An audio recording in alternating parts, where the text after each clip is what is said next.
یه دروغ هم جایزه، اونم دروغ به زنه. به زنش هم آدم میتونه دروغ بگه برای اینکه چمشو به دست بیاره. میگه برای من طلا بخر. بگو چشم. 18 عیار یا 14.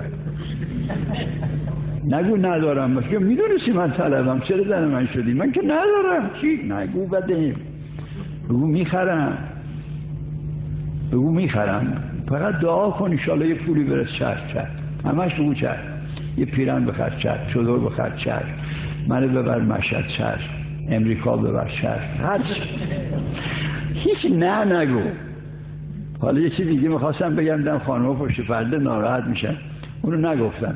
گفتم چی؟ گفتم چمشو به دست بیار. یه چیز دیگه بعد اونو بگم. اگه زن نبود میگفتم.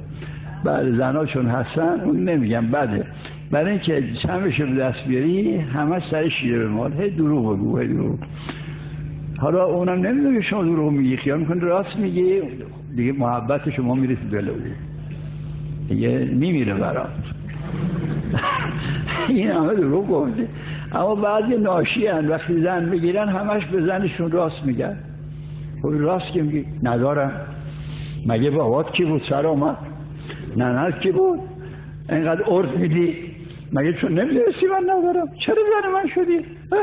دعوا مرافع صبح میرن کلانتری، میرن مأمور انتظامی سر در تلفن میکنن میاد. چی؟ دروغ بگو. او چند سال دیگه میخوام از این محل بریم شمرون، کشتی نیاورون، اونجا هواش بهتره.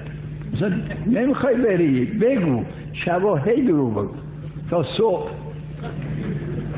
تا صبح تا میتونی هر چی میتونی به زنت دروغ بگی جایزه. اما به کسی دیگه نمیتونی دروغ بگی، فقط به زنت میتونی دروغ بگی. اونم برای چی؟ برای اینکه چیزش کنی. آره دیگه نمیگم واقعا شد دیگه. حرف نزن آقا.